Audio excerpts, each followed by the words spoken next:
C'est l'heure. C'est l'heure du React économie et finance. Voilà, hop là. Parce que c'est bon, il n'y a pas que la politique politicienne dans la vie. Moi, de base, en politique, j'ai toujours essayé de m'intéresser à l'aspect économique, à l'économie. J'estime que c'est quand même un truc très très central. Avoir des petites connaissances en économie, c'est un truc que j'essaye de faire. Économie et finance, c'est deux trucs différents, quoi. Surtout que normalement, si t'es anticapitaliste, si t'es communiste, si tu t'intéresses à toutes ces choses-là, bah, faut avoir un minimum de connaissances sur ce que c'est que la finance, le milieu des marchés financiers, comment tout ça fonctionne, quoi. Voilà. Si on est en mode genre c'est la lutte des classes et il faut aller faire un nouveau système économique pour que la bourgeoisie arrête d'exploiter le prolétariat, bah faut connaître son ennemi. Voilà. Si on veut abattre le capitalisme, il faut le connaître dans ses moindres détails, dans ses moindres recoins. Know your enemy, comme on dit dans Rage Against the Machine. Tu dirais que mon ennemi c'est la finance, tout à fait. Mon ennemi, il n'a pas de visage, il n'a pas de nom. Mon ennemi c'est la finance. J'ai du mal à imiter. J'ai du mal à imiter François Hollande. Ça allait? Ça allait? J'ai un Hollande semi-correct ou pas? Monsieur Hollande, est-ce que vous êtes Mila? Non, je suis François Hollande. Semi-correct? Non, je l'ai pas trop, je l'ai pas trop. Mais à un moment donné, vous savez, pendant quand l'affaire Mila a éclaté, tout le monde disait je suis Mila. Un jour, Jean-Jacques Bourdin a posé la question à François Hollande, ancien président de la République, c'était déjà Macron à l'époque. Il lui a dit Monsieur, est-ce que vous êtes Mila? Et François Hollande a répondu non, je suis François Hollande. Il est fort ce con. Il est fort quand même. Il est fort. Il est fort et nul en même temps. Politiquement, sa ligne politique pue la merde évidemment, François Hollande. Mais il y a un côté où c'est un fin politicien quand même. Il se démerde pas trop mal en plateau. Quelle merde, mais il est fort, voilà. Il y a un côté comme ça. Il y a un côté comme ça. Bon bref, tout ça pour dire que mon ennemi, c'est la finance. Voilà. Et donc il faut essayer de comprendre un peu comment ça marche, les marchés financiers, tout ça, quoi. Quand on est de gauche, ça me paraît être un truc important. On peut pas se faire l'économie de s'intéresser au sujet économique, justement. Et donc pour ça, moi j'aime bien regarder les vidéos des Échos. Parce que les Échos, déjà, c'est propriété de Bernard Arnault, l'homme le plus riche de France. Et les Échos, force est de constater que leur chaîne YouTube, elle est pas mal du tout, hein. Alors, voilà, si vous êtes vraiment obligé qu'il y ait un gauchiste qui vous donne la béquille comme ça, qui vous mette la cuillère dans la bouche, sinon vous n'arrivez pas à analyser vous-même avec votre logiciel, n'allez pas regarder les vidéos des Échos, c'est pas des vidéos de gauchistes. Mais, c'est quand même des bonnes vidéos parce qu'ils parlent de tout un tas de sujets et c'est assez intéressant, hein. C'est vraiment assez intéressant. Les médicaments chinois, la Chine prépare une révolution de médicaments. Faut-il sauver le PMU? Je la regarderai bien celle-là, je suis sûr que c'est intéressant. Il y a de l'info à prendre dedans. Vous voyez? Pourquoi la Poste supprime 7 boîtes aux lettres par jour? Le business méconnu des forêts privées. Ils font des trucs parfois sur la finance, et en vrai c'est pas mal, hein, je trouve pas mal leurs vidéos. Alors, c'est les Échos, c'est pas des vidéos de gauchistes qui vont t'expliquer ce qu'il faut faire pour abattre le capitalisme ou je ne sais quoi. Mais il y a toujours de l'info à prendre dedans, franchement c'est intéressant, et j'aime bien y React en tout cas. J'aime bien React, elles sont plutôt de qualité. Ils ont un positionnement politique, les Échos, c'est la droite libérale. C'est vraiment des libéraux, c'est la droite libérale classique, on va dire. Voilà. Donc aujourd'hui, on va regarder la vidéo des Échos. Les fonds vautours sont-ils vraiment méchants? Bon, déjà, ils s'appellent les fonds vautours, donc ça a l'air d'être plutôt méchant, hein. Question. Merde, je cherche une blague, mais j'ai pas l'impro dans la tête. Les fonds vautours. Les fonds d'investissement cannibales sont-ils nos ennemis? Bah, ça a l'air, non? Pourquoi on les appellerait comme ça sinon? Bon, bref. Ça m'énerve un peu que les Échos fassent des aussi bonnes vidéos. Mais non, mais non. Non, mais surtout qu'en plus, il faut savoir comment ça fonctionne une rédaction. Ce qui se passe, c'est que les Échos, ils ont embauché des gens pour être en mode vas-y, il faut qu'on aille sur les réseaux sociaux, il faut qu'on ait un service vidéo qui fasse des bons trucs. Du coup, ils ont embauché une équipe et il y a 4 personnes grand maximum qui bossent aux Échos et leur métier dedans, c'est de faire des vidéos YouTube bien. Avec des journalistes, des Échos, etc., etc. Du coup, ils ont leur petit studio, ils ont leur personne qui bosse aux Échos pour essayer de faire des vidéos de qualité. Et c'est les petits jeunes de la rédac qui voulaient avoir une carrière de journaliste qui se retrouvent à bosser aux Échos. Et là, du coup, on leur dit bah vas-y, vous avez une chaîne YouTube, le but c'est de faire des vidéos intéressantes où vous parlez de tel sujet et tel sujet. Et du coup, ils essayent de faire les choses bien. Donc moi, je pense que c'est pour ça que les vidéos sont bien. Je pense qu'en interne, chez les Échos, t'as une petite team de quelques personnes, les jeunes de la rédac, qui se disent bah vas-y, on nous laisse faire des vidéos YouTube sur certains sujets, on va essayer de faire ça bien, quoi. Et du coup, les vidéos sont pas mal en vérité. Les vidéos sont pas mal. Je pense vraiment que c'est comme ça. Je pense que c'est ça qui se passe. Et pourquoi je dis ça? Il y avait pareil avec le Parisien. À un moment donné, on avait maté pas mal de vidéos du Parisien, parce qu'en fait, les vidéos du Parisien, elles étaient pas mal. Et c'était pas mal, mais c'est un gars au Parisien. Un jour, on lui a proposé de faire des petites enquêtes vidéo pour la chaîne YouTube. Il a dit vas-y, let's go. Il a essayé de faire ça bien, et en vrai, les vidéos étaient pas mal, quoi. Et quand je dis ça, c'est pas en mode la ligne politique des vidéos est basée. Non, non, non, mais les vidéos sont intéressantes. C'est des vidéos qu'on peut voir presque comme des petites vidéos de vulga, journalistiques. Moi, je trouve ça bien. Je trouve ça bien, en tout cas j'aime beaucoup e-React parce que c'est pratique pour mettre son grain de sel derrière. Voilà. Bon allez, bref, du coup, les fonds vautours, sont-ils vraiment méchants? Moi je dirais oui, mais on va voir ce qu'ils disent eux. Hein. En lisant les Échos, ma Bible, j'ai redécouvert une expression terrifiante que j'avais pas entendue depuis longtemps, les fonds vautours. Et ces fonds vautours dépeceraient leurs victimes, des entreprises françaises en difficulté. On est à peu près à 70 000 défaillances l'an dernier et ça ne cesse d'augmenter. C'est évidemment une cible pour ces fameux fonds vautours parce que ce sont ces boîtes-là que les fonds rachètent. Alors je me suis dit que j'avais un scénario de vidéo. Attends, dans les Échos, ils utilisent le terme fonds vautours. Donc c'est pas un fonds de gauchiste quoi. La vidéo, ça va pas être dire oh là là, les gauches disent que c'est des fonds vautours, mais en vérité, dans les Échos, j'ai lu que c'était bien. C'est pas ça en vérité. Parce que même dans les Échos, ça parle s'utilise le terme fonds vautours. Alors que les Échos, encore une fois, c'est un journal de droite libérale quoi. Vidéo assez limpide avec d'un côté des méchants et de l'autre des gentils. Une Ouais. entreprise comme la nôtre, elle devrait pas être brinque-ballée à droite à gauche au gré des jeux financiers. Sauf qu'en creusant le sujet et en faisant des interviews avec des personnes de différents bords, ça m'a paru d'un coup beaucoup moins évident. Comme C'est pas grave. Si, c'est évident. Il y a des gentils et des méchants. Nous, on est les gentils. Les fonds vautours, c'est les méchants. Voilà. Stop. souvent. Les fonds de retournement font le travail que beaucoup ne veulent pas faire. Et j'ai aussi découvert que les fonds vautours étaient une énorme expression fourre-tout. Alors qui sont vraiment ces fonds d'investissement? Est-ce qu'ils achèvent les entreprises ou est-ce qu'ils les sauvent? C'est les questions que moi, Fleur Bourron, journaliste aux Échos, je me suis posée. Il y a souvent des emplois qui sont supprimés. C'est pas marrant, ça fait rire personne. Pour vous faire votre propre avis, je vous conseille de rester jusqu'au bout de la vidéo Oui. et vous me direz ce que vous en pensez en commentaire. Je dirais ce que j'en pense en vidéo, du coup. Voilà, en React. Allez, ça va décrypter. C'est le moment de Pour décrypter. commencer notre réflexion, je vais vous parler d'une entreprise qui fait l'actu au moment où je tourne cette vidéo. C'est l'entreprise La Paire. Certains vous vendent des fenêtres sans le moindre conseil et vous promettent que tout ira bien. Éco-décrypte, c'est vraiment ça. C'est pas Thierry Ardisson qui a inventé le slogan La paire, il n'y en a pas deux. Il y a plein de slogans de pub, c'est Thierry Ardisson qui les a inventés en fait. Si, c'est lui, c'est ça. C'est ça, ouais. Alors moi, j'aimerais bien qu'on m'explique c'est quoi un fonds vautour en fait. Parce qu'ils disent alors les fonds vautours, c'est bien ou c'est mal? Ils n'ont pas expliqué ce que c'était dans l'intro. Donc, les fonds vautours, de ce que j'ai cru comprendre, c'est des fonds d'investissement étrangers qui ne sont pas français. Et c'est peut-être pour ça que certains libéraux les aiment pas. Qui viennent récupérer des boîtes en difficulté. Et qui ont un intérêt financier à le faire, vraisemblablement. Parce qu'un fonds d'investissement n'irait pas récupérer des boîtes en difficulté financière juste par altruisme. C'est pas comme ça que ça marche. La Paire, le spécialiste de l'aménagement de la maison, appartient au groupe de construction Saint-Gobain depuis 1996. Mais Saint-Gobain, une des plus vieilles entreprises de France. Hein. Saint-Gobain qui s'est développé dans le verre. Le verre, les vitres, tout ça.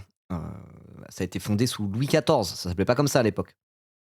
Mais ça date de Louis XIV comme entreprise, Saint-Gobain. Ça s'appelait genre, je sais pas, la manufacture royale des vitres de France. En fait, c'est devenu Saint-Gobain, c'est une des plus vieilles entreprises de France. Voilà, pour la petite histoire.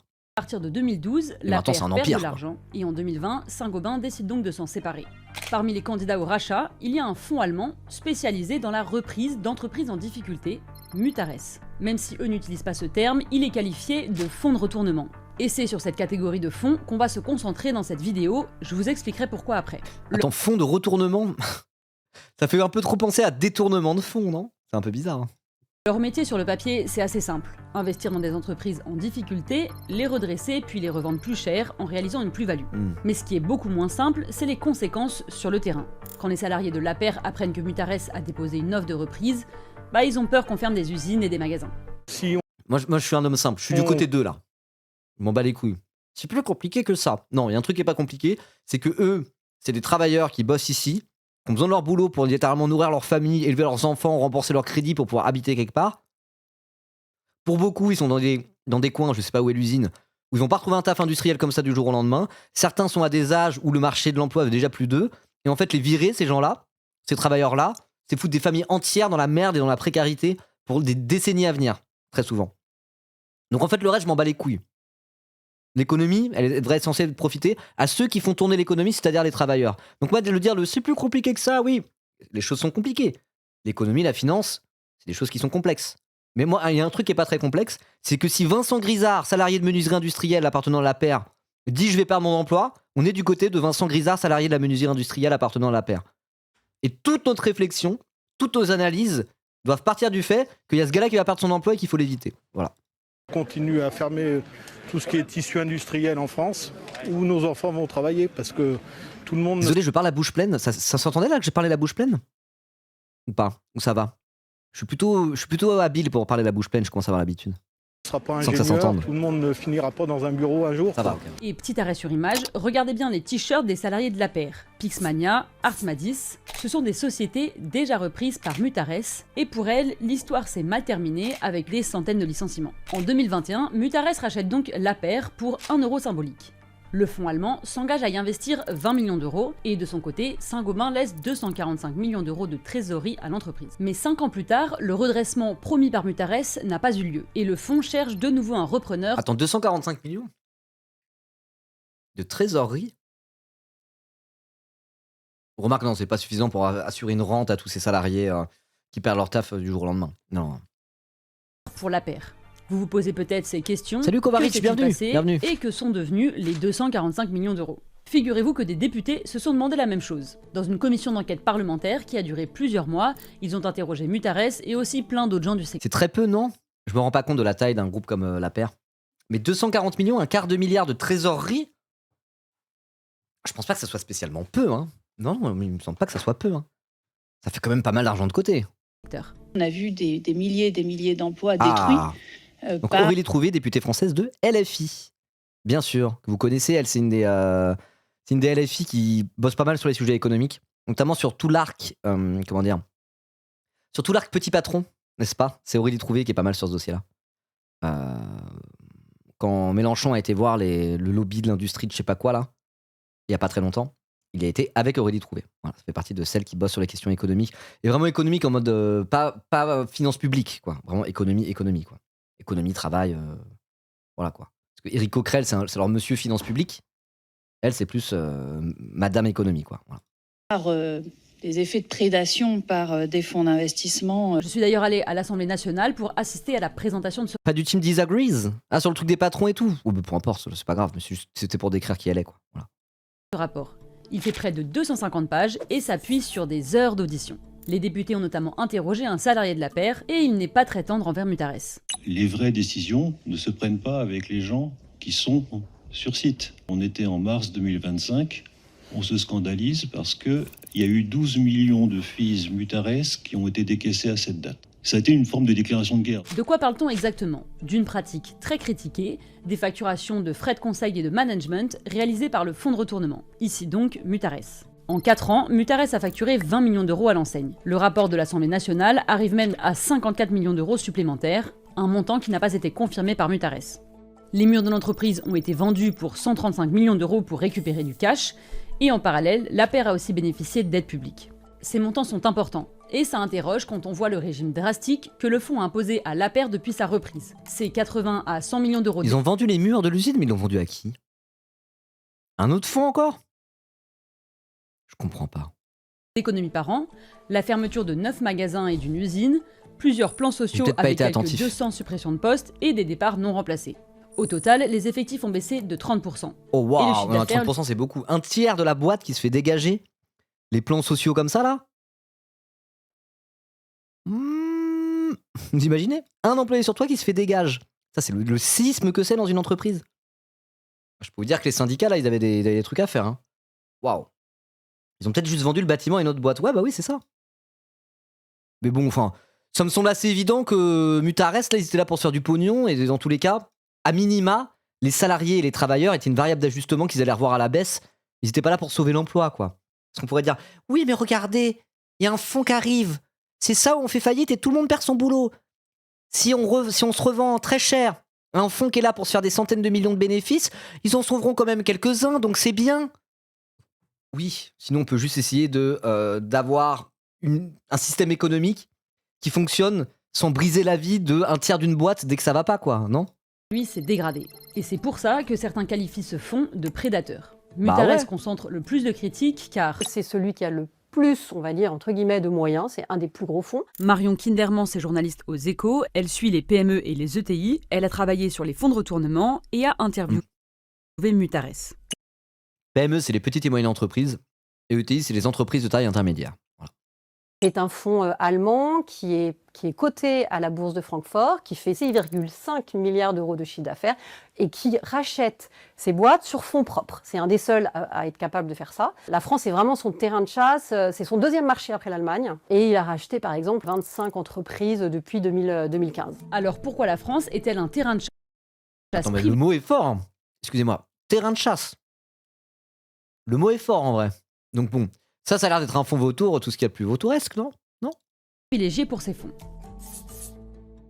Mutares n'est pas le seul fonds de retournement à opérer Salut en Bébuche, France. comment ça va? Il y a aussi Greybull, le fonds britannique qui a repris Je fais un shout-out, allez vous abonner à ou encore Bébuche en bois. Aurelius, qui a fait la même chose avec Office Dépôt il y a quelques années. Il y a Flax qui a ouvert des bureaux en 2024 à Paris, signe que effectivement le marché l'intéresse. Oui, là on m'a entendu manger, pardon. Fonds qui sont Je suis quasiment fini. dont on entend un peu moins parler et qui font peut-être des opérations un peu moins régulières. La raison pour laquelle il se développe en France, c'est pas vraiment une bonne nouvelle. Eh bien, la période depuis 2 ans est à la fragilisation des entreprises industrielles, notamment des PME, voire des ETI industrielles. Les défaillances d'entreprises ont beaucoup augmenté. En 2025, on en compte près de 70 000.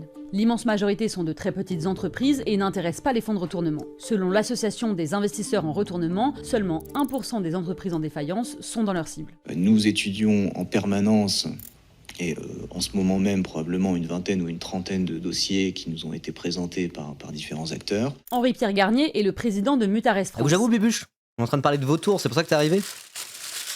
Non, c'est les fonds vautours. Donc oui, pour ceux qui viennent d'arriver, c'est des fonds d'investissement étrangers, là on parle de fonds d'investissement allemands en particulier, qui arrivent, qui récupèrent des groupes industriels qui sont en forte difficulté en France, et disent « c'est pas grave, on vous rachète, et on se fait des couilles en or sur votre dos, environ la moitié de la boîte, mais du coup les affaires repartent. » Bon.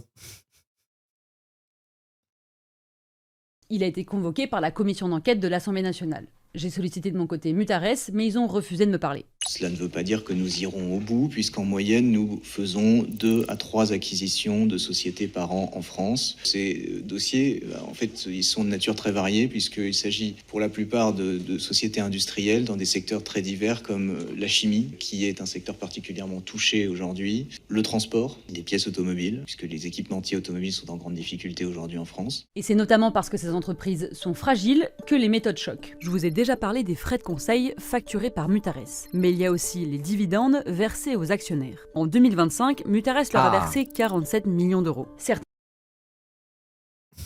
Ok. Donc attendez, en fait, parfois il n'y a pas besoin de... Parfois on se dit « Oh c'est compliqué la finance et l'économie, c'est compliqué quand même ». Parfois c'est pas très compliqué. Là il y a un calcul très simple. Ils ont viré 1/3 des salariés et ils ont versé 45 millions d'euros de dividendes à leurs actionnaires. Mutares. Est-ce qu'on pourrait imaginer une corrélation entre les deux? C'est bizarre. Ils sortent d'où les bénéfices? Peut-être qu'ils ont réduit leurs coûts en virant des gens et qu'avec les bénéfices, hop là, ils peuvent se permettre de renverser une partie à leurs actionnaires. Ça se résume en greed is good. Bah ouais, je dirais même c'est un jeu à somme nulle quoi. Donc quand même, information qu'on peut recouper je pense. Mutares. Mais il y a aussi les dividendes versés aux actionnaires. En 2025, Mutares leur a versé 47 millions d'euros. 47 millions d'euros en un an versés à ses actionnaires. S'ils n'avaient pas versé ça aux actionnaires, mais qu'en fait, ils avaient préservé l'emploi, ça aurait pu marcher. Ah bah non, parce qu'il y a la logique de dégager du bénéfice, bien sûr. Mais sans ça, l'usine n'existerait même pas, voyons. C'est le patron. C'est le patron de l'usine qui a décidé enfin, le conseil d'administration plus précisément, qui a décidé à la base de monter la paire pour se faire de la thune en fait. Donc s'il n'y avait pas des gens qui voulaient se faire du bénéfice, il n'y aurait même pas d'emploi. Donc vous vous plaignez pas en fait les travailleurs, vous avez le choix entre deux choses. Soit de temps en temps il y a des plans sociaux où on vire la moitié de la boîte pendant que d'autres connards s'engraissent à hauteur de plusieurs dizaines de millions d'euros. Soit c'est ça, soit il n'y a pas de travail du tout parce que de toute façon, c'est les patrons et les conseils d'administration qui créent l'emploi. C'est un peu ça la logique en fait. C'est un peu avec ce truc-là qui nous tiennent par les couilles finalement. Vous voyez? Alors qu'en vérité justement, quand tu as un prisme de lecture un petit peu plus marxiste, tu considères que non. C'est pas grâce à monsieur le patron et monsieur le conseil d'administration que la boîte elle peut tourner à la base. Si à la base la paire il fabrique des fenêtres et qu'il y a des machines qui sont utilisées par des travailleurs pour fabriquer des fenêtres, c'est parce que dans la société on a besoin de fenêtres et du coup il y a des travailleurs qui fabriquent des fenêtres avec les machines. Et en fait si on changeait la société pour que au lieu que ça soit, que l'idée ça soit, ok, il faut qu'il y ait des gens qui aient envie de se faire de l'argent sur le marché de la fenêtre, en fait on peut juste se dire qu'on a besoin de créer des fenêtres. Et que les travailleurs, quoi qu'il en soit, vont continuer à créer des fenêtres pour que les gens puissent avoir des fenêtres chez eux. Et donc en fait, tout le reste, c'est du parasitisme. Tout le reste, c'est de l'exploitation capitaliste. Non? Vous êtes pas d'accord? Voilà. Un peu de propagande marxiste. C'est pour ça que c'est intéressant à regarder ces vidéos, mais on est obligé d'être dans un angle libéral de toute manière quand on regarde ça. On se dit, ah oui, le fonds d'investissement, ah oui, le conseil d'administration. Mais à partir du moment où on veut être un peu communiste, typiquement, en fait, tu aurais les vidéos où tu dis, oui, oui, très bien. Mais en fait, si tu collectivises les moyens de production, ces questions-là ne se posent même plus, en fait. Et si, vous savez quoi, si un jour, on a besoin de produire moins de fenêtres, il y aura de la suppression d'emplois. Ouais, mais on s'en bat les couilles, en fait. Parce que si la richesse est partagée par et pour les travailleurs, et ben si collectivement l'humanité a besoin de fabriquer moins de fenêtres parce qu'il y a déjà beaucoup de fenêtres, bah il y aura pas de suppression d'emplois en fait. Ou si les gens ils fabriqueront autre chose dont l'humanité a besoin. Et à la fin, si tout le système économique est basé sur les besoins et où c'est directement les producteurs, les travailleurs qui ont la main sur la production, en étant tous connectés les uns avec les autres pour savoir ce dont on a besoin, au final, perdre son emploi, ça serait pas forcément une mauvaise chose. Parce que s'il y a une perte d'emploi, c'est-à-dire qu'on en a moins besoin du truc qu'avant, et ça serait l'occasion de faire autre chose. Voilà. Bref. En 2025, Mutares leur a versé 47 millions d'euros. Certains fonds sont aussi accusés de faire la chasse aux primes. C'est ce que reproche l'État au fonds britannique Greybull. Salut Staff, Stream, comment ça va? Greybull reprend Novasco, un spécialiste français d'acier très spéciaux. Greybull s'engage à apporter 90 millions d'euros, l'État 85. 12 mois plus tard, 3 des 4 usines de Novasco sont placées en liquidation judiciaire et 531 personnes sur 696 sont licenciées. L'État a... Attends, ils ont licencié 531 personnes sur 696. T'as bossé pour Novasco, Nibaku? Quand t'étais à l'usine, c'était Novasco du coup? Ou c'est autre chose? C'est pour autre chose? Attends, j'ai oublié, c'était combien? 531 sur 696? C'est ça? Ça fait 76,29%. Plus des 3 quarts qui ont été virés. Oh waouh. Oh waouh. Salut, ça va enfin week-end? Ah, force à toi. Ça va et toi? Sympa ton docu. Mon père s'est fait licencier en 2009, c'est important ces sujets, ça nous a impacté fort. Bah ouais, bah force à toi déjà, hein. Force à toi et force à ta famille et à ton père. Mais les trucs comme ça, les licenciements, c'est exactement ce que je disais au début de la vidéo là. Parce que du coup on était en mode, ok, aujourd'hui on va parler finance. Et en fait ce qui est bien, c'est que quand tu parles finance et que, bon, si le sujet est bien fait, là, on est sur un truc des échos, hein. Donc c'est pas hyper éditorialisé à gauche, mais bon, moi je trouve que c'est très bien pour React. On est où? 7 minutes, ok. On a vu lui là. Et c'est exactement ce que je disais un petit peu. J'étais en mode, en fait, tu peux prendre les choses par n'importe quel angle. Tu peux te réfléchir très longtemps à la finance, comment on finance des entreprises, etc., etc. Il y a un moment donné, les choses ont beau être complexes, et il faut pas avoir peur d'aller dans la complexité. Et à un moment donné, il y a un truc qui est pas très complexe, c'est quand Vincent Grisard, salarié de la menuiserie industrielle Giraud, appartenant à la paire, se fait virer à l'âge qu'il a et dans la région à laquelle il habite, derrière, il y a 3 chances sur 4 qui retrouvent pas de taf, et c'est des familles qui se retrouvent dans la merde, et ça brise des vies potentiellement. En tout cas, ça rend la vie beaucoup plus difficile à plein de gens, quoi. Donc je veux dire, toute la complexité des marchés financiers, machin, et c'est bien de mettre le nez dedans. Il y a un truc à faire de toute manière, si t'es de gauche, si t'es un peu solide là-dessus, c'est de partir du principe que le seul truc qui est important à la fin, c'est que Vincent Grisard, il perde pas son emploi, en fait. Et c'est à partir de ça qu'il faut réfléchir à comment agir, et pas se perdre dans des considérations purement financières et industrielles, quoi. Voilà, c'est ce que je disais au début, quoi. Mais oui, bah, c'est hyper important, hein. Sachant que moi, je viens un peu de là à la base aussi. C'est mon côté communiste, n'est-ce pas? Donc j'ai commencé vraiment, je me suis intéressé au communisme avant tout, quand j'ai commencé ma carrière de militant, on va dire. Et donc vraiment, j'ai maté des documentaires sur les fermetures d'usines, le truc des ouvriers en grève, etc., etc. Moi, je viens un peu de ce lore-là aussi à la base, quoi. Donc ouais, j'en parle pas assez probablement. Mais là, les échos, ils font des petites vidéos où c'est l'occasion de rebondir et d'en parler comme ça. Donc c'est bien. J'en étais où? À 6 minutes 58, c'est ça, ouais. Ce qui a déçu mon père à l'époque, c'était les promesses de la gauche, PS, et des syndicats. Bah ouais, tu m'étonnes. Malheureusement, aujourd'hui, il vote à droite. On parlait aussi au début du live, là, des ouvriers au sens propre, vraiment ouvriers dans une usine, et comment certains peuvent être déçus et se mettre à voter à droite, tout en disant par ailleurs que le prolétariat actuel, c'était pas que ça. Faut pas non plus croire que c'est uniquement ça le prolétariat actuel. C'est pour ça, faut parler des ouvriers à l'ancienne qui font grève dans des usines, faut pas parler que de ça. Mais en tout cas, faut quand même en parler, c'est hyper important, quoi. Voilà. Bon, de toute façon, quand t'es français et de gauche, logiquement, c'est un sujet, t'en as déjà entendu parler et t'es à même d'avoir un discours dessus, quoi. Sans ça, c'est qu'il y a un manque de formation, je sais pas. Ok. Bon, mais oui, la gauche là-dessus. Mais il y avait un extrait avec Hollande, là, il y a pas longtemps, qui avait fait des promesses. Enfin, il y a pas longtemps, si, ça date déjà il y a au moins 10 ans, quoi. Pendant le mandat Hollande. Et avant le mandat de Hollande, il était venu, je sais pas si c'était. Peut-être PSA. Si, c'était PSA Aulnay. L'usine PSA d'Aulnay. Et d'ailleurs, le leader de la grève de PSA Aulnay, c'était Jean-Pierre Mercier, qui est le numéro 2 de lutte ouvrière. Voilà. Et qui est aussi syndiqué chez Sud Automobile. Et maintenant, il bosse à PSA Poissy. Voilà. Et donc, du coup, il y a François Hollande, je crois, à l'époque, qui était venu, qui leur avait promis que s'il était élu président de la République, il conserverait les emplois. Il conserverait l'industrie française. PSA, l'usine d'Aulnay, Aulnay-sous-Bois, du coup, dans le 93, fleuron de l'industrie automobile française, ils n'allaient pas fermer l'usine. Quand même, c'est le Parti Socialiste, après tout. Et il n'a rien fait. Il n'a rien fait du tout. Il n'a rien fait du tout. T'avais pas fait une interview de Mercier? Si, en manif en direct, j'avais été lui parler un petit peu. Au moment, du NFP, du Nouveau Front Populaire. Donc lui, il était pas dans le Nouveau Front Populaire, il était en mode genre non. Front Populaire, je m'en bats les couilles. Ce qui était bien en 36, c'est la grève générale. Le reste, c'est de la sauce débris à la con. Alors, en tant que syndicaliste, Jean-Pierre Mercier, quoi qu'on pense de lutte ouvrière, n'est-ce pas? Jean-Pierre Mercier, en termes de syndicalisme, il est ultra chaud. Hein. C'est vraiment un mec qui a été leader de grève dans des fermetures d'usines, quoi. Ça rigole hop, quoi. Le mec est très très chaud. Il a représenté de manière archi combative tous les travailleurs de sa boîte, de l'usine entière face au patronat et tout, sans se débiner parce que c'est un lourd communiste révolutionnaire. Là-dessus, très très chaud, quoi. Et maintenant, il bosse à Poissy, à l'usine PSA de Poissy. Et d'ailleurs, il était candidat dans la circonscription de Poissy aux législatives face à un certain Carl Olive, ancien maire de Poissy et député macroniste. Voilà. Et guignol notoire. L'angle mort des syndicats et de la gauche, c'est le travail en intérim et les contrats précaires, femmes de ménage, etc. Mais c'est un autre sujet. Ouais, c'est un autre sujet. Mais tu vois, moi j'ai un pote de lutte ouvrière que je connais depuis super longtemps. Et ça, il a eu un rôle très important dans ma politisation, quoi. Je l'ai rencontré à la fête de l'humain, un peu par hasard. Et le moment où je me suis vraiment un peu mis, pas intéressé à la politique, mais où j'ai commencé à me mettre un peu en action. Et vraiment, ça a commencé à avoir un rôle central dans ma vie. C'était vraiment en discutant avec ce mec-là. Et lui, là-dessus, il bosse en usine et il est presta. Il est prestataire. Lui, il bosse dans le nucléaire. Et lui, dès qu'on se voit et qu'il parle de ça, il est en mode quelle galère, quoi. T'as vraiment les gens internalisés EDF, syndiqués, et en fait, ils pensent à leur intérêt à eux.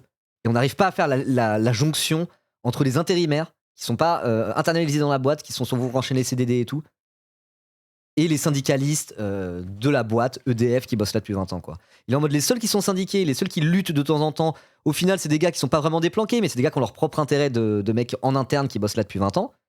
Et tout ce qui est intérimaire, prestataire et compagnie, eux, ils sont en mode je vais rien faire, de toute façon, je suis en CDD, etc. Vous voyez? Attendez, je vais quitter Steam. Pantouf joue à Projet Zomboid. Bon, ça va, c'est pas une info que vous pouvez voir. Et donc, lui, il est en mode genre, c'est archi dur de faire la jonction entre ces deux types de travailleurs-là, quoi. Et ça, c'est que dans un contexte industriel. Hein. Si après, on parle à d'autres types d'intérimaires dans des secteurs plus tertiaires qui sont même pas des usines et tout, c'est encore plus complexe, quoi. Mais ça, c'est un des trucs qui nous baise. Et pourquoi la lutte des classes, elle est dure à pratiquer en ce moment. Et que cette espèce de truc de il faudrait faire la grève générale pour que les choses avancent enfin comme en 1936. Quand tu vois le monde du travail aujourd'hui, tout est tellement fracturé, quoi. Tout est tellement fracturé. Les gens sont isolés dans des petites sous-structures de sous-structures de sous-structures, toujours à bosser in fine pour des grosses structures. Hein. Je veux dire, c'est tellement dur de s'organiser collectivement en tant que travailleur pour lutter efficacement. Entre ça et le désespoir, le cercle vicieux du désespoir dans la lutte, c'est compliqué. Hein. C'est compliqué. Il suffit de voir des trucs comme l'uberisation et tous ces métiers totalement invisibles dont on parle jamais quand on parle de lutte des classes, quoi. J'en parlais au début du live, ça. J'étais en mode, voilà, les ouvriers et tout, les trucs comme ça. Voilà. Cette image-là, l'acier, c'est nous. Les lourds ouvriers en lutte à l'ancienne, qui sont pas que blancs, hein, d'ailleurs, hein, par ailleurs. Hein. C'est pas que des blancs, hein, pour le coup. C'est même pas une question de uniquement raciale, même s'il y a une composante là-dedans, effectivement, quoi. Mais entre le lourd ouvrier syndical à CGT à l'ancienne, où là, on a une image de ce que c'est que la lutte avec ce type de travailleurs-là.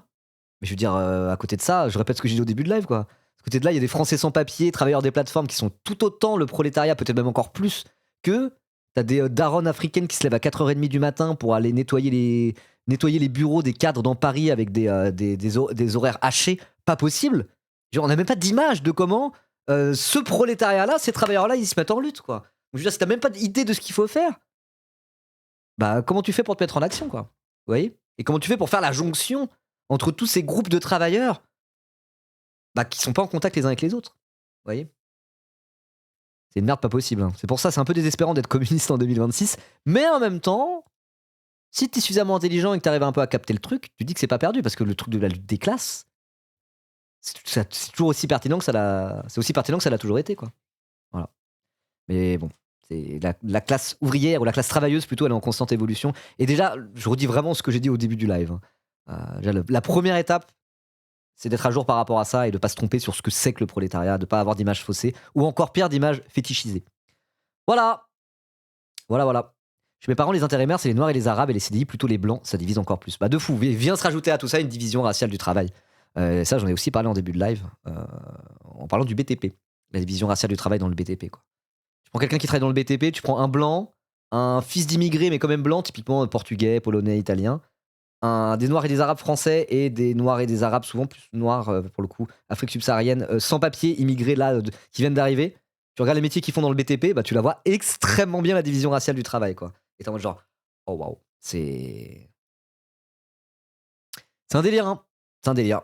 Mais bon, c'est le capitalisme, j'ai envie de dire. Voilà. Faut que je vienne au début et je te fais radoter, pardon. Non, mais pas de souci, pas de souci. En plus, le début, c'était pas dans la séquence que je vais mettre sur la VOD YouTube, donc c'est très bien.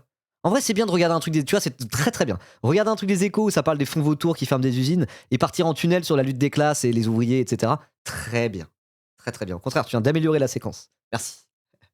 On va quand même reprendre. Voilà. Si tu veux un exemple, dans mon casier, ça m'avait mis un tract de Marion Maréchal Le Pen. Où ça? Attends. Je regarde les messages précédents. Monsieur Ribot, vous êtes communiste en 2026. Dans ton casier où? Attends, le nucléaire, j'aimerais trop, mais c'est trop chiant les habilitations. J'ai que celle en chimie. S'il connaît le Bourges pour quelqu'un qui a jamais bossé. J'ai bossé, moi. J'ai bossé. Je cotise pour la retraite depuis mes 19 ans sans interruption. Hein. Techniquement, je suis en dispositif carrière longue. Voilà. Genre, quand t'étais à l'usine, ça venait au boulot, ok, ouais. Au boulot dans le secteur industriel. Dans mon casier, ça m'avait mis un tract de Marion Maréchal Le Pen. Bah ouais.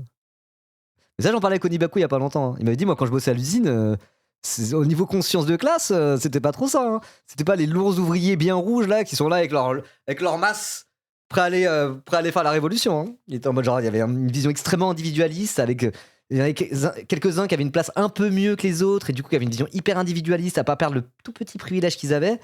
Et on n'y était pas en termes de conscience de classe. Hein. Yes, usine juste après les législatives. Ok. Bah ouais. Moi j'ai un pote qui s'est syndiqué il y a pas longtemps. Lui c'est pas à l'usine, il bosse dans l'assistance téléphonique.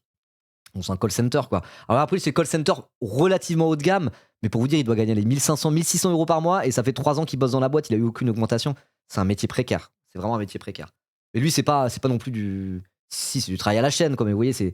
Dans le call center ça peut être n'importe quoi. Déjà c'est du call center qui a pas été externalisé hors de France. Donc voilà, et lui c'est dans les terminaux de paiement électronique, les TPE. Donc lui, c'est vraiment de l'assistance pour des professionnels qui appellent et qui disent ouais, elle marche plus ma machine, il doit les dépanner quoi. Mais c'est un vrai métier de prolo, quoi. Et du coup, il expliquait qu'il s'est syndiqué il y a pas longtemps. Et il était en mode genre bon bah je vais voir à quel syndicat parce qu'il y avait plusieurs syndicats présents dans sa boîte. Parfois t'as pas le choix, t'as juste la CGT dans ta boîte, tu vas à la CGT. Ça dépend vraiment, c'est entreprise par entreprise quoi. Mais lui, il avait un peu le choix. Du coup, il s'est dit je me syndique chez qui? Et il est parti chez Sud. Et il m'a dit j'ai été voir un peu les gars de la CGT et il y avait des racistes. Je vais pas aller dans un syndicat avec des racistes. Je préfère aller chez Sud. Voilà. Donc, comme quoi, hein, effectivement. C'est compliqué. C'est compliqué tout ça. Et quand justement tu regardes le monde syndical, ce qui se passe dans les entreprises, etc., c'est pas, ça a parfois pas grand chose à voir avec tout ce qui est lutte médiatique. Et nous, quand on est sur Twitch, quand on est sur Internet de manière générale, et qu'on soutient la France Insoumise, et qu'on voit le travail de la France Insoumise à travers leurs interviews, leurs plateaux télé, comment ils sont chiés dessus par les médias dominants, etc. C'est un truc qui est beaucoup de l'ordre du médiatique. Et c'est normal. Sur Twitch, même sur Twitter, etc., c'est médiatique. On n'est pas dans les entreprises, vous voyez.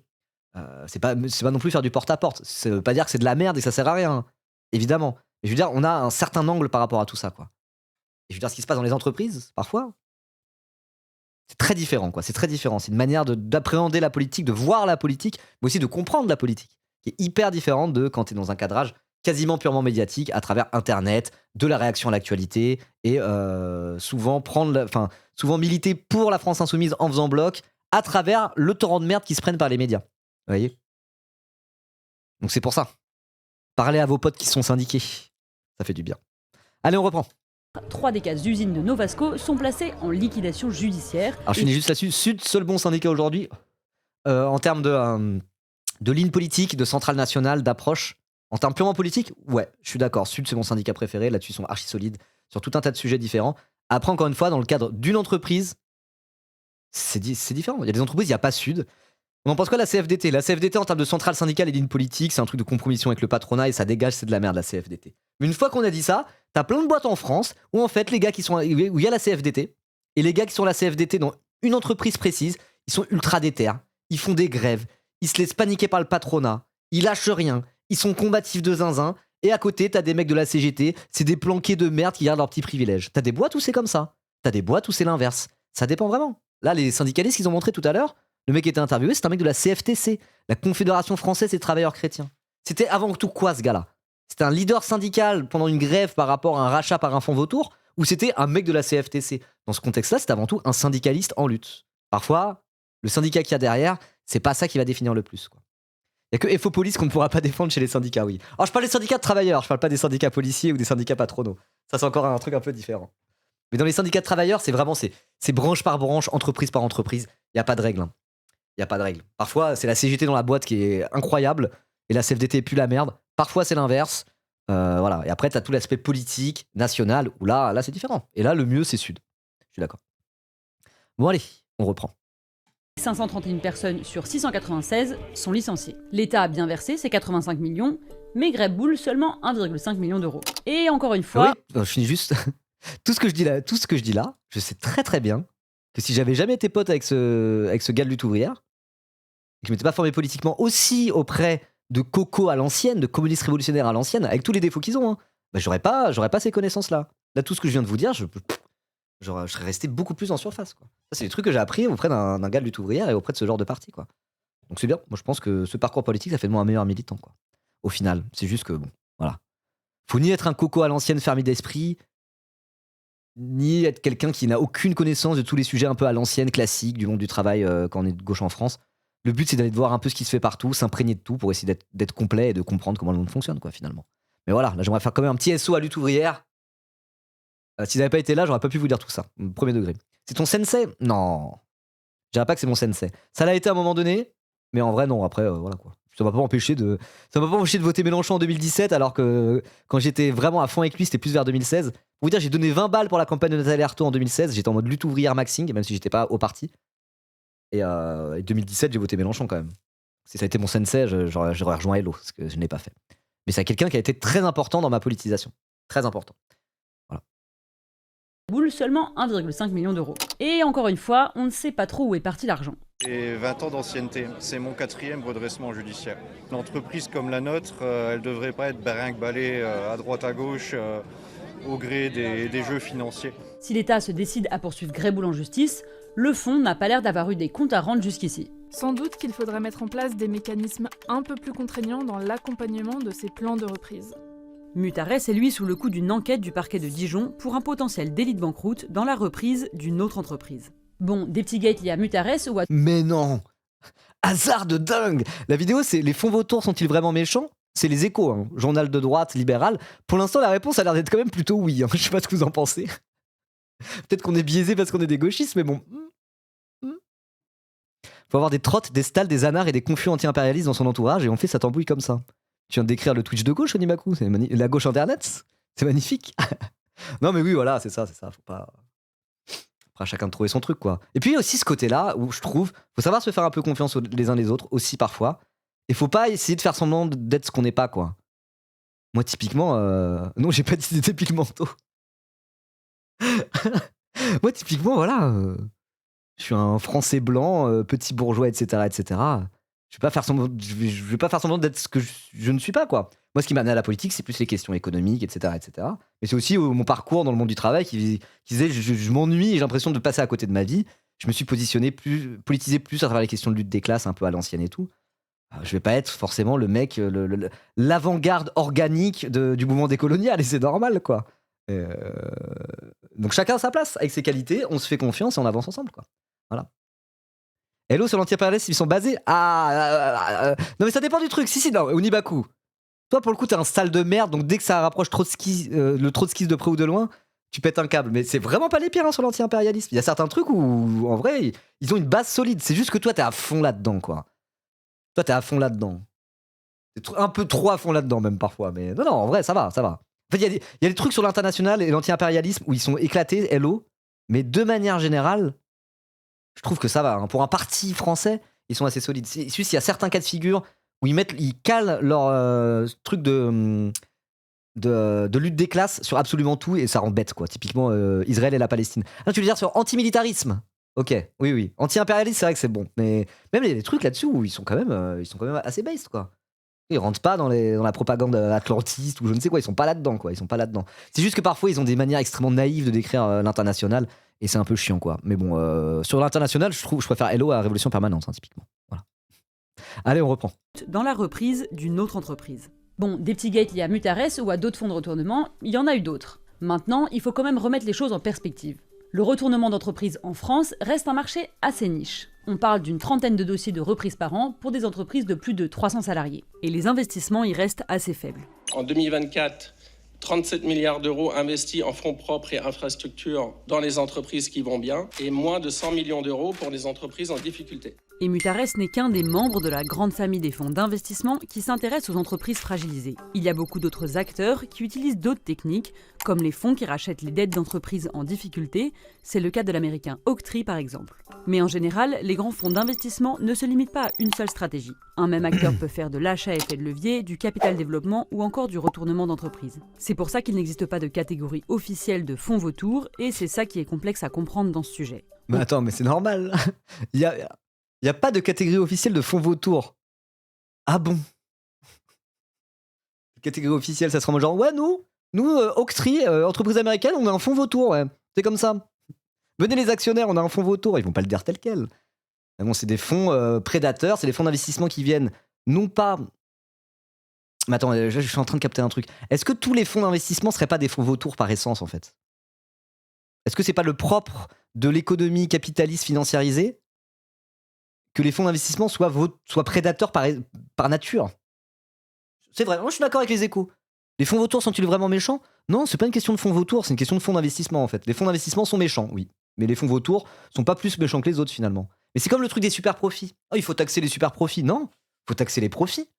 Ah, faut taxer les profits de la classe capitaliste que quand il y a la guerre en Ukraine. Sans ça, on les taxe pas. Ben non, vas-y, on leur reprend tout. Ils vont se faire foutre.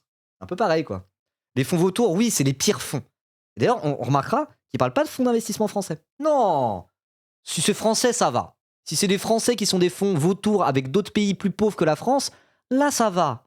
Ça va. Si c'est des fonds d'investissement français qui se font de la thune sur la dette souveraine de pays du Sud ultra endettés avec des taux d'intérêt à 10%, c'est pas un fonds vautour, ça. Un fonds vautour, il faut que ça soit américain ou allemand et que ça concerne une reprise d'une entreprise française. Ou que ce soit des ouvriers français qui font la grève. Sans ça, on n'appelle pas ça un fonds vautour. Non, c'est des fonds d'investissement qui est vautouresque de manière générale. Parce que le capitalisme, c'est un système de prédation économique généralisée. Les prédateurs, bah, c'est plutôt la classe bourgeoise. Et les proies, c'est plutôt la classe ouvrière. Sauf si on se met à pratiquer la lutte des classes et que la proie s'en prend par le nombre aux prédateurs. N'est-ce pas? N'est-ce pas? N'est-ce pas? Bon, allez.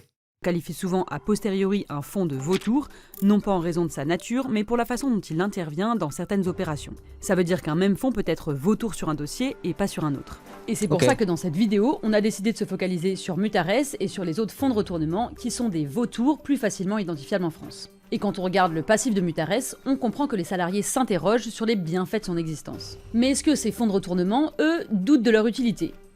Évidemment que non. Pour les fonds et leurs défenseurs, ce sont des sauveurs. Les fonds de retournement font le travail que beaucoup ne veulent pas faire. Romain Fedel est avocat d'affaires et accompagne des fonds de retournement. Il m'a d'ailleurs donné un exemplaire de sa thèse sur le refinancement des entreprises en difficulté. Attends, mais là, il y a des débats trop intéressants. Ça critique Hello parce que c'est des larpeurs en prenant en contre-exemple Révolution Permanente. Non. Dire Révolution Permanente sont plus présents dans les luttes, c'est Hello, ils font que noyauter et récupérer. Si tu considères que Hello, il sert à rien, s'ils sont pas dans les luttes, ils servent qu'à noyauter les boîtes, à ce moment-là, l'honnêteté intellectuelle, tu dis pareil de RP. Ou tu dis ça ni l'un ni de l'autre. Mais non, je suis pas d'accord avec ça. Je suis pas d'accord avec ça. Après, moi, je dis ça, moi tous ces trotskistes et ces communistes révolutionnaires, j'ai des vraies critiques. Que ce soit Hello, le NPA ou Révolution Permanente, j'ai des vraies critiques, mais en dernière instance, c'est des camarades. Et ne pas s'intéresser à eux, c'est une faute pour moi. Vous voyez? Mais bon... Moi, j'ai vu des gens de Hello dire précisément le contraire. Dire RP, ils sont mignons, ils viennent sur les piquets de grève, ils font leurs vidéos, ils la mettent sur YouTube, ils se barrent, quoi. Donc bon, on peut dire ça dans un sens ou dans l'autre. Hello égale LARP et RP égale sérieux est la tech la plus désastreuse et hilarante que j'ai jamais vue de ma vie. Par leur position sur les sans-papiers en général? Bon, Hello sur les sans-papiers en général, je sais pas, moi, pour moi, ils sont pas... Pour le coup, Hello, s'il y a un truc où on peut pas leur reprocher, s'ils sont en mode des travailleurs sans papier, on s'en bat les couilles, t'es des papiers ou pas, t'es travailleur, t'es un travailleur, t'es dans le camp des travailleurs et on te défend, genre. Là-dessus, ils sont pas allés séparer les travailleurs sans papier des travailleurs français. Hein. Là-dessus, ils sont carrés, pour le coup. Bref.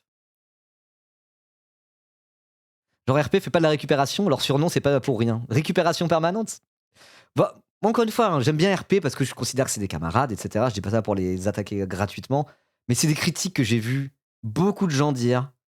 Ils viennent pour faire leur petite vidéo et puis ils se barrent, et recruter, et qu'au final ils sont là pour faire la révolution et organiser la classe ouvrière, mais ils le font surtout sur YouTube. J'ai entendu beaucoup de gens et beaucoup d'exemples différents de ça. Bon, la critique est très valide, si vous voulez mon avis. La critique est quand même très valide, mais bon, après, ouais, voilà. Moi, je suis streamer, hein.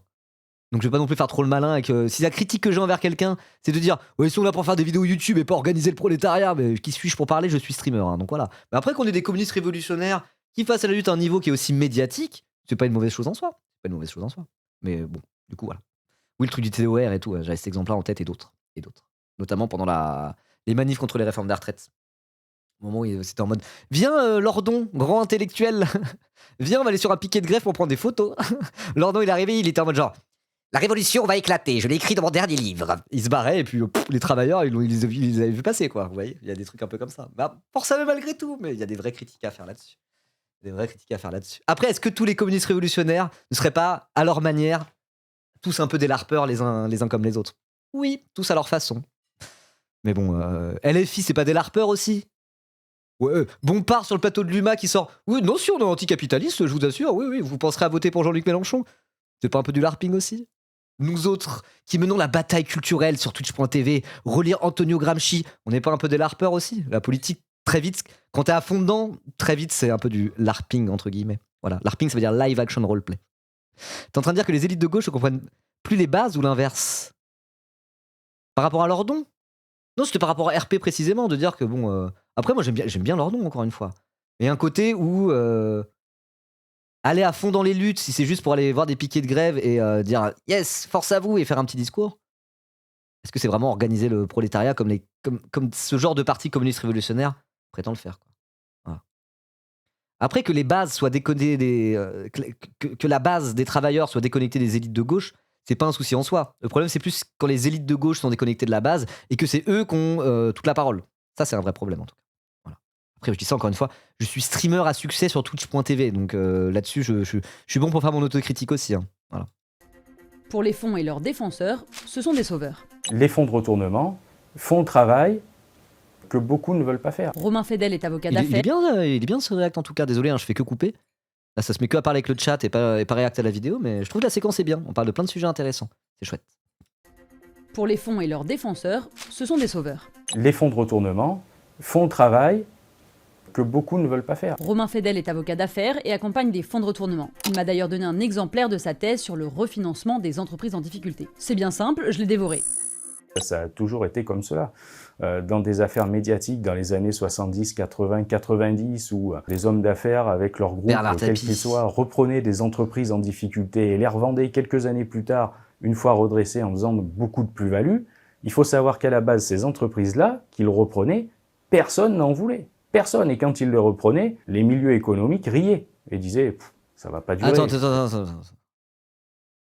Il parlait d'entreprises non françaises en disant « Ah, ça, c'est des fonds vautours, hein. » Mais tous les fonds de retournement ne sont pas des fonds de vautours, regardez. Bernard Tapie, lui, il était bien. C'est quoi la différence? C'est que Bernard Tapie, c'est un Français peut-être aussi. Est-ce que t'as pas un peu ce truc nationaliste chez les Échos en disant « Oh, les capitalistes des autres pays, vous avez vu comment c'est des raclures? Nous, nos capitalistes à nous, ça va. Hein. À notre bourgeoisie nationale, par contre, elle est bien. Grâce à elle, la France est forte. Est-ce qu'il n'y a pas un peu de nationalisme là-dedans? Est-ce que c'était pas un vautour comme les autres, Bernard Tapie, mais c'est juste c'était un Français, quoi? Je me pose la question. Il y a souvent ça. Hein. Il y a souvent ça en Europe. Hein. Il y a vraiment souvent ça. De la même manière que Hergé, il était capable de voir l'impérialisme japonais en Chine en 1934.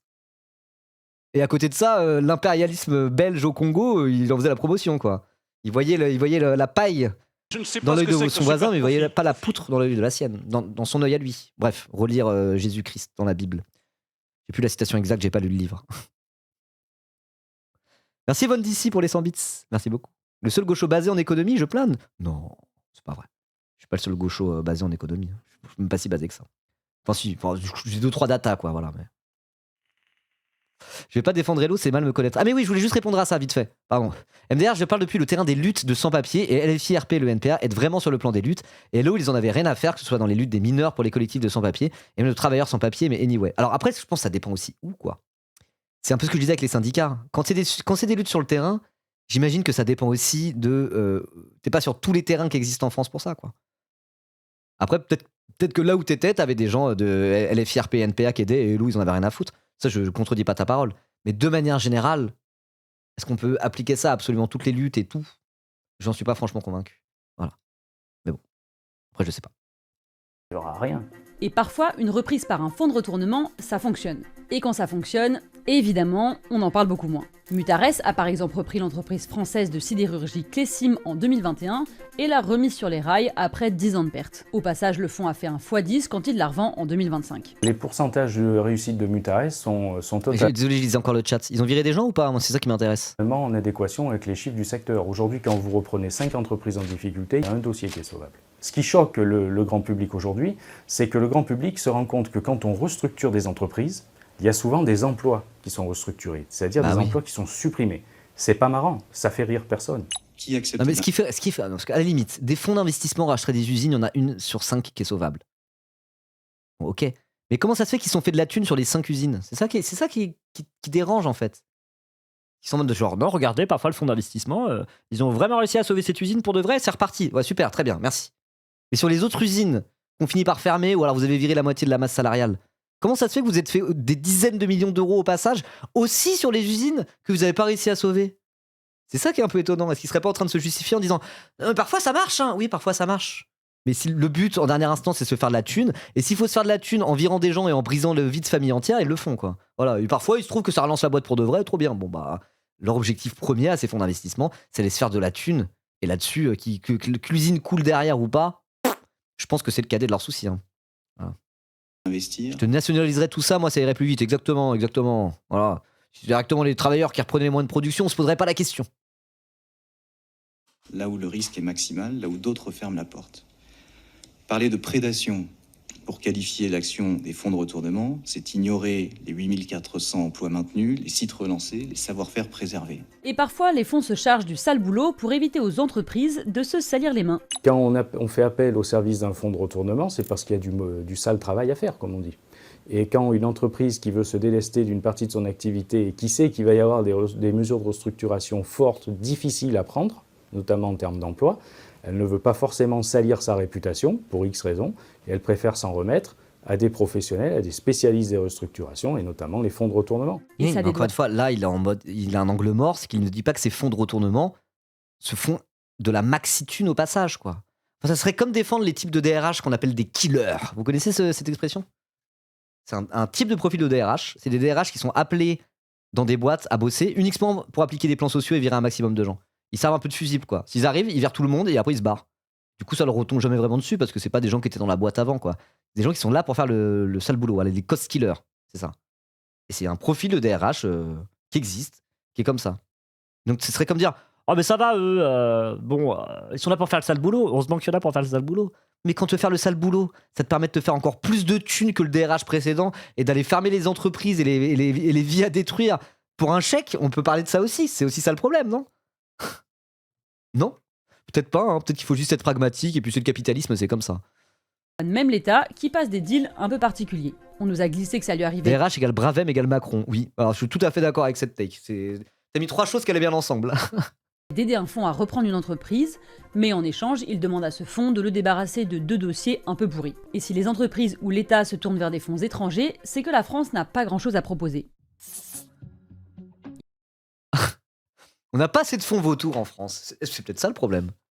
On n'a pas assez de fonds vautours. Si c'était les fonds d'investissement français qui détruisaient des vies entières et des familles en virant la moitié des boîtes pour se faire de la thune, au moins après, ils paieraient la flat tax sur le revenu du capital derrière et sur les dividendes reversés. Allez, hop là!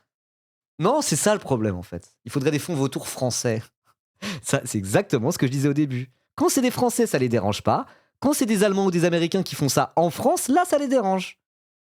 Là, moi, ce que je vois qui ressort, et c'est un peu l'angle que j'ai envie d'avoir, c'est le nationalisme inhérent à une bonne partie de la droite libérale, quoi. Normalement, on dit la droite libérale, la droite nationaliste pour dire un peu, voilà, t'as la droite qui est là pour les riches et la droite nationaliste, c'est l'extrême droite, quoi. Mais je veux dire, là, ce que je vois, c'est un angle nationaliste sur ces histoires des fonds vautours. Les fonds français à la ramasse. C'est vraiment en mode genre, oh bah oui, hein. Il faudrait plus d'exploiteurs français. Ça serait mieux plutôt que des exploiteurs allemands. Sinon, on veut des gens qui exploitent pas, hein. Je sais pas. Il n'y a pas vraiment d'équivalent français à Mutares, et ça agace Dominique Zwerger, qui pourtant est allemand. La France est un grand pays, la deuxième économie après l'Allemagne. C'est une anomalie totale qu'il n'y ait qu'une poignée de fonds de situation complexe français en France. Pendant la crise financière de 2008... Pourquoi lui? Je comprends pas. Attends, il est fondateur du Fonds français... Ah non, c'est bon, j'ai. C'est un Allemand... c'est un gros poisson allemand. Comment on dit poisson en allemand? Alors, il faut savoir que dans le secteur industriel, il y a énormément d'Allemands en France. Moi, quand j'avais bossé chez Valeo, en service, en dépôt de brevet, mais N+3, c'est fiche, tout simplement. Une grosse fiche. Grosse, c'est grand. Sinon, c'est 10 queues pour gros. Bon, bref, un gros poisson. Il faut savoir que dans l'industrie, il y a beaucoup de gros poissons, c'est des Allemands. Moi, quand je bossais à Valeo, mon N+3 peut-être, N+2, mon N+3, il était français, et au-dessus de ça, N+4, c'était des Allemands, en fait. Vraiment. Les mecs les plus importants dans la boîte, c'était Valeo France. Hein. C'était des Allemands. Parce que c'est comme ça, c'est le secteur industriel français. Les Allemands, ils sont très très chauds dans le secteur industriel en Europe. Et en France, ça ne fait pas exception. Donc lui, il est en mode, je trouve que c'est dommage qu'il n'y ait pas assez de fonds français. C'est pourquoi j'ai voulu faire un fonds français, même si je suis allemand. Pourquoi? Parce qu'il a un intérêt. Il est en mode genre, il y a un marché disponible. Où il n'y a pas beaucoup de gens qui sont positionnés dessus, c'est les fonds vautours français. Bon, je vais beau pas être français, je vais créer mon propre fonds vautour français. Mais Dominique Zwerger, t'es là pour faire quoi à la base? T'es là pour générer de la tunasse et te barrer avec des millions. Tu vas pas nous la faire à nous? Ah, merci pour ton altruisme. Malgré le fait qu'il soit allemand, par pur altruisme, Monsieur Zwerger a décidé de faire son fonds vautour en France. Bravo. C'est pas juste que le secteur était bouché en Allemagne et moi en France? Je me pose la question. Et encore une fois, des Allemands qui dans le secteur industriel, bon là c'est financier mais c'est lié à l'industrie, travaillent en France, il y en a beaucoup. Hein. En France. Pendant la crise financière de 2008, il a travaillé au CIRI, une entité du ministère de l'économie et des finances chargée des entreprises en difficulté. Ah, parfait. Et puis, parfait. En plus, on est sur du pantouflage du public vers le privé, c'est parfait. Hein. Il a créé son propre fonds de retournement, Prudentia. Et donc, évidemment, ça ouvre la porte à des fonds étrangers qui sont levés en Allemagne, en Angleterre, aux États-Unis, qui peuvent intervenir en France avec d'autres règles lorsqu'on parle notamment des frais de gestion. Pour l'instant, ce sont donc les fonds étrangers qui ont le plus de moyens. En France, on compte aujourd'hui à peine une dizaine de fonds français actifs qui font du retournement. Mais ce n'est pas énorme. Pourquoi? Déjà car spéculer sur des boîtes moribondes, c'est pas vraiment notre DA en France. Et puis... c'est pas vraiment notre DA? Bon, c'est pas vraiment notre DA en France. Et... Je comprends pas, elle dit notre DA? Elle dit notre DA en France. Bah, tant mieux, non? C'est bien du coup, non? Elle a dit notre DA, on est d'accord, oui. Et puis, ça relève d'un choix économique de favoriser ou non ces fonds. En 2015, Emmanuel Macron, qui était à l'époque ministre de l'économie, avait bien senti cette difficulté parce qu'il y avait déjà pas mal de boîtes industrielles qui souffraient. Il avait souhaité, en fait, justement, créer davantage de fonds de retournement avec davantage de moyens, des fonds français, pour concurrencer ces fonds étrangers qui, en gros, se rabattent sur nous, sur nos entreprises françaises. Malheureusement, cette affaire a fait pchit, on va dire. BPI France devait co-créer un grand fonds de retournement français qui devait mobiliser entre 300 et 500 millions d'euros. Alors BPI France, une fois j'avais vu une campagne de pub BPI France, je l'ai vu dans la rue. Hein. Je l'ai vu dans la rue. Le nom de la campagne, c'était « Entrepreneurs de tous les pays, unissez-vous ». J'ai vu ça, c'était à l'époque où j'étais un gros communiste révolutionnaire. J'ai vu ça, j'étais révolté. J'étais en mode genre, ah on est là, on en est là. Des fonds d'investissement parodient le communisme. Et vraiment, sur l'affiche, il y avait écrit « Entrepreneurs de tous les pays, unissez-vous ». Ou « Investisseurs de tous les pays, unissez-vous ». Je sais plus, un des deux. Attends. Je regarde. BPI France, investisseurs de tous les pays, unissez-vous. Je crois que c'était ça. Non, c'était entrepreneurs de tout le pays, pardon. De tout le pays, unissez-vous. Qui a fait cette campagne? C'est une honte. Regardez, je suis sur le BPI. Pardon. Je suis sur le site de BPI France, je vous le confirme. Entrepreneurs de tout le pays, unissez-vous. Alors que la phrase, qui est une phrase littéralement de Marx, c'est la conclusion du manifeste du Parti communiste écrit par Marx et Engels, c'est prolétaires de tous les pays, unissons-nous, ou unissez-vous, je sais plus, ça dépend de la traduction. Donc eux, ils sont en mode entrepreneurs de tout le pays, unissez-vous. Bah nique ta mère, BPI France. Nique ta mère, voilà, qu'est-ce que je te dise? Non mais ils sont sérieux, eux. Voilà, ça c'est comme Mathieu Pigasse qui dit la désunion est la maladie infantile de la gauche. Ouais, c'était pas communiste? Non, bah tu fermes ta gueule. Ah ça me vénère. Du marxisme washing, quoi. C'est pas vraiment washing, mais vraiment ils respectent rien ces gens-là. Mais est-ce que c'est pas un peu de l'humiliation? C'est du retournement de stigmate? Non, mais c'est de l'humiliation. Ça, moi genre, bah alors les communistes, vous êtes en train de perdre la lutte des classes? Bah tiens, allez. C'est juste pour le plaisir de nous cracher au visage, quoi. C'est en mode genre, vous savez quoi? On cherche un... Bon, on n'a qu'à faire ça. On a qu'à faire ça comme petite campagne. Entrepreneurs de tout le pays, unissez-vous, tiens, ça sera bon, cracher à la gueule des travailleurs, tiens, allez. C'est vraiment ça, hein. C'est révoltant. Fonds de retournement français qui devait mobiliser entre 300 et 500 millions d'euros. Cette initiative, elle a été abandonnée. En 17 ans, BPI France n'a investi que 250 millions d'euros dans le retournement. Et d'ailleurs, un fonds de retournement à la française, ça ressemble à quoi? On ne facture pas de frais de gestion aux sociétés en portefeuille parce qu'une entreprise qui a des difficultés, elle a besoin de mettre le cash sous contrôle. Et donc, si vous commencez à envoyer des factures de la société de gestion, vous réduisez encore davantage le cash. Et donc ça ne permet pas de sauver une entreprise. Donc vraiment, le seul moyen de gagner de l'argent, c'est de faire une plus-value à la sortie en revendant les actions de la société. L'enjeu pour les fonds... Ah, ça va alors, il n'y a pas de frais de dossier. Donc lui, son but en dernière instance avec son fonds, c'est de faire de l'argent, c'est de générer du bénéfice. Mais en France, en gros, tu n'as pas de frais de dossier. Voilà. Et la seule manière de générer du bénéfice, c'est revendre la boîte plus cher que tu l'as acheté, sachant que tu l'as pas acheté cher parce qu'il était à 2 doigts de la faillite. Comment tu arrives à faire ça? À part en virant des gens et en fermant des usines. Tu fais comment? Je me demande, c'est quoi sa technique à ce monsieur pour rendre une entreprise rentable? Ça doit être, il doit le faire main dans la main avec les syndicats de travailleurs, hein. Ça me paraît évident. Hein. Sauver une entreprise égale balancer 10 000 travailleurs au chômage. Bah ouais, c'est ça. Mais ça va, il n'y a pas de frais de dossier. Il n'y a pas de frais de dossier, donc ça va. C'est à la française, quoi. Oh là là. Oh là là. C'est comme si, je sais pas, c'est comme si Boursorama, on était en mode genre, non, mais le système bancaire capitaliste, c'est un peu de la merde. Mais Boursorama, il n'y a pas de frais de banque. Car c'est une banque 100% en ligne. Ah, ça va alors. Ça va. Boursorama, c'est pas comme la Société Générale, Boursorama. Il n'y a pas de frais de banque. Ta carte bleue est gratuite. C'est pas du tout le même principe, quoi. Les fonds français, c'est de réussir à lever autant d'argent que les fonds étrangers pour pouvoir reprendre de grosses boîtes, surtout quand elles sont stratégiques. Alors, les fonds de retournement sont-ils des vautours? Oui. C'est à vous de me dire en commentaire. Oui. Et si vous avez encore besoin d'aide, je vous mets quelques articles dans la description. Merci beaucoup d'avoir regardé ce décryptage. Vous pouvez aussi le retrouver sur Apple Podcast et Spotify. Abonnez-vous et à bientôt. Ouais. Bon, oui, la réponse est oui, du coup. Je vais écrire un petit message. Je vais écrire oui. Les fonds vautours sont dangereux. Non. Sont vraiment méchants. Oui, les fonds vautours sont vraiment méchants. Et j'ai l'impression que les seuls fonds de ce type qui trouvent grâce à vos yeux sont les fonds français, révélant au passage le nationalisme inhérent à chaque libéral. C'est quoi la phrase de Trotsky, Onibaku, que tu dis c'est quoi?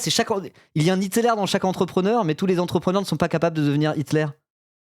C'est quoi la phrase sur Hitler et les entrepreneurs? Je me souviens plus. Une phrase de Trotsky qui est trop bien. Pourtant, il aime pas trop Trotsky. Hein. Onibaku. Putain, je l'ai plus. Attendez. Citation Trotsky, Hitler. Ah, c'est ça. N'importe quel petit bourgeois enragé ne pouvait devenir Hitler, mais une partie d'Hitler est contenue dans chaque bourgeois enragé. C'est celle-là. Alors, je vais un peu la tronquer, c'est pas grave. Ça fera stylé.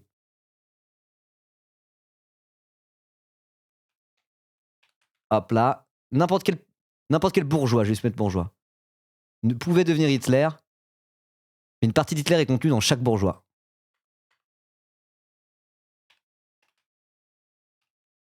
Léon Trotsky. Le commentaire de Bandeur. T'es mal, le commentaire de Bandeur. Oui, les fonds vautours sont vraiment méchants. Et j'ai l'impression que les seuls fonds de ce type qui trouvent grâce à vos yeux sont les fonds français, révélant au passage le nationalisme inhérent à chaque libéral. Citation. N'importe quel bourgeois ne pouvait devenir Hitler, mais une partie d'Hitler est contenue dans chaque bourgeois. Léon Trotsky. Allez, bim bam boum. Ajoutez un commentaire, c'est parti. Je vais rajouter quand même une vidéo intéressante, néanmoins. Ça, c'est mon style, ça, parce que je sais parler aux centristes quand même.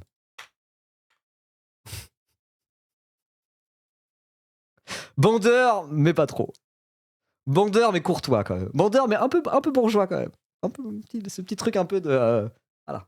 Je suis poli. Nonobstant. Voilà, j'ai pas envie de me mettre à dos. Je veux rester dans la discussion. Très centriste. Bon, ça va. Ah, c'est vraiment centriste de mettre comme citation n'importe quel bourgeois ne pouvait devenir Hitler, mais une partie d'Hitler est contenue dans chaque bourgeois. Léon Trotsky. Là, on est sur du centrisme pur. Hein. Aïe, aïe, aïe. Le commentaire est catastrophique. Je vous félicite de ne pas réaliser une vidéo à charge et de nous inviter à avoir notre propre avis. Assez rare de nos jours pour être souligné. Non mais en vrai, premier degré, c'est juste que, en gros, leur technique là, ils ont fait un thèse, antithèse, synthèse, c'est tout. Mais du coup, ça veut dire qu'ils se positionnent pas sur un truc comme les fonds vautours. Donc c'est problématique de pas se positionner sur un truc qui s'appelle les fonds vautours, c'est quand même un peu bizarre quoi. Mais ils ont fait thèse, antithèse, synthèse quoi. C'est vraiment en mode genre, voilà, ils partent d'une étude de cas, le cas la paire. Après, c'est une façon. Après, là, c'était en mode genre, ah ouais, les fonds vautours, ça craint, hein. Franchement, c'est les enculés. Après, c'est en mode genre, mais non, en vrai, quand même, ils sauvent des boîtes, ils font le sale boulot. Et la synthèse, c'était dire Cocorico, vive la France. Bon. Mais encore une fois, la vidéo était pas inintéressante. Ils ont un peu présenté les deux versions, quoi. La gauche dit qu'ils détruisent des boîtes. La droite dit que c'est au contraire pour sauver des entreprises et qu'on est obligé de virer des gens. Ils le font pas par beauté d'âme. Et la conclusion, c'est vive la France, vive notre bourgeoisie nationale. Donc la conclusion pue la merde, évidemment. Mais. Je veux dire, voilà. Si t'as un prisme de lecture de gauche, en tout cas, tu peux regarder la vidéo et ça te permet au moins d'aborder un sujet et quitte à, toi, avoir ta propre conclusion, quoi. Moi, encore une fois, je trouve que cette vidéo-là, même si je suis vraiment pas d'accord avec l'angle qu'ils ont pris, bah, c'était intéressant, en vrai. C'était intéressant. Au moins, il y avait de l'information dedans, quoi. Voilà, ils ont soulevé un débat. On va dire ça comme ça. C'était une analyse semi-ouverte, exactement. Comme la primaire du PS. Exactement. Bon, en tout cas, on va s'arrêter là. Pour cette séquence. La team YouTube, dites-moi en commentaire, vous pensez que les fonds vautours sont plutôt méchants ou gentils? Et abonnez-vous surtout.